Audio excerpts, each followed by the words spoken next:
It is day 204 of the second Trump administration, and today, Donald Trump announced he will take over Washington, D.C.'s police force and send in hundreds of National Guard troops in an effort to fight crime. Tonight, a White House official says those troops will be on the ground as soon as tomorrow. Trump says Washington is one of the most dangerous cities in the world, even though D.C. police statistics show violent crime there is at a 30-year low. My colleague Gabe Gutierrez has those details and gets us started tonight.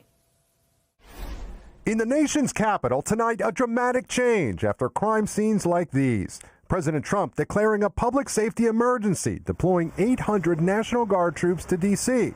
and taking control of the district's police department.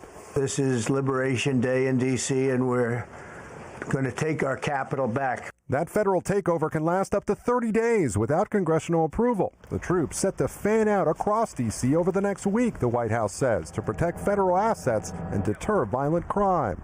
It's becoming a situation of complete and total lawlessness. Even though crime statistics from the U.S. Attorney's Office in January said violent crime in D.C. was at a 30-year low, the police department says it was down 26% since last year. So why do this now?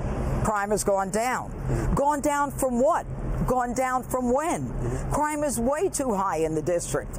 And, you know, this namby-pamby response that, oh, crime is down. No, it isn't down for the people who are victimized by crime. The head of the police union tells NBC News the crime stats have been manipulated, and any talk of a recent drop in crime is preposterous. Still, the D.C. City Council calls the federal police takeover a manufactured intrusion on local authority, and the mayor says it caught her off guard. I don't want to minimize the intrusion on our autonomy. The move comes after a former DOJ employee was attacked during an attempted carjacking last week. Over the weekend, the president ordered the deployment of nearly 500 federal officers around the district, leading to several arrests. You know, he's taking federal control of the police, and that's just not okay. I feel like these are the sorts of things that you start to see in dictatorships. Trump has deployed federal resources to cities before, including thousands of National Guard troops this summer to Los Angeles to quell immigration protests and thousands of others to the southern border.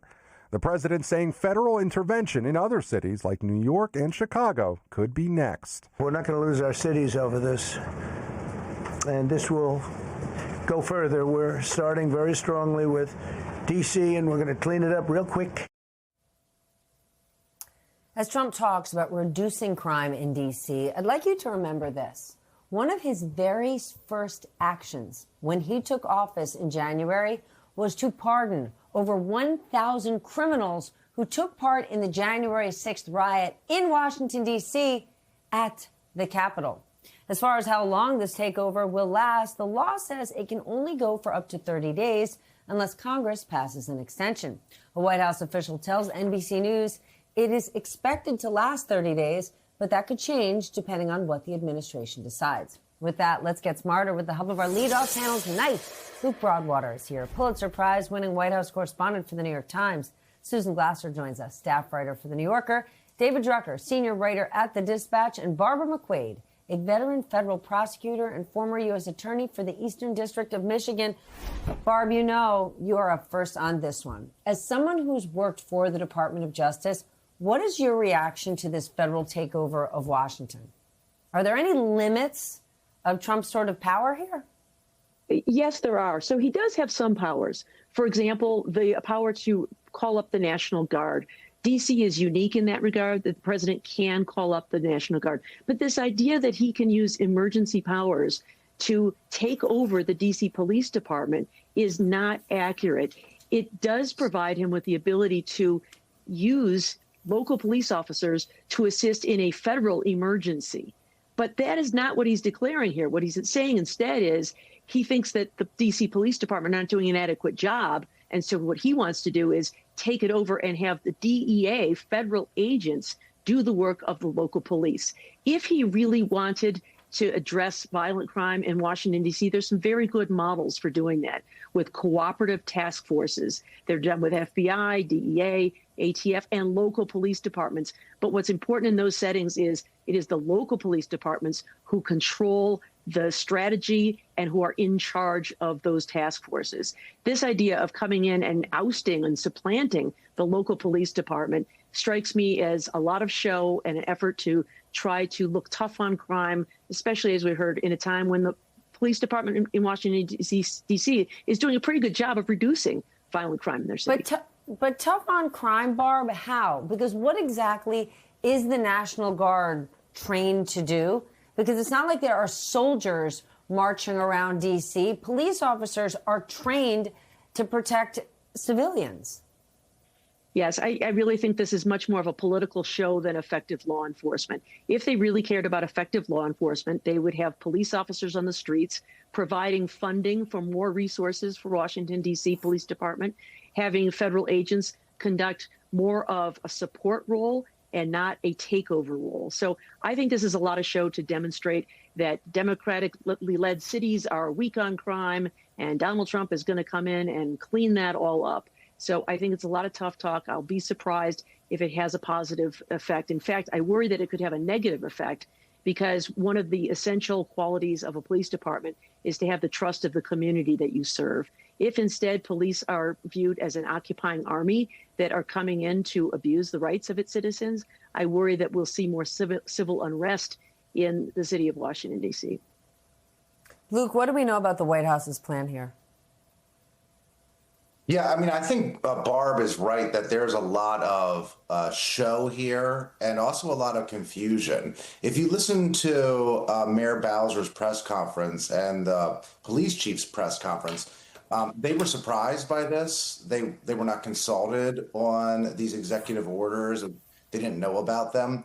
But they said, one, the D.C. police chief is still going to be in charge of the police. And that, two, they were viewing this as sort of a coordination with federal law enforcement to have increased police presence in neighborhoods. So trying to interpret it in sort of a rational or traditional lens of partnership with federal law enforcement, which is probably the best, smartest way they can try to interpret this and handle it. But you could see this getting very confused if you have sort of Pam Bondi issuing orders for where police should be on certain streets, and Kash Patel getting, and all these different Trump cabinet officials who in many ways are political actors, or certainly acting on a political purpose, trying to dictate granularly what the DC police should do. It could get very, very chaotic. So, I think DC is trying to handle it in sort of the most responsible way they can by saying they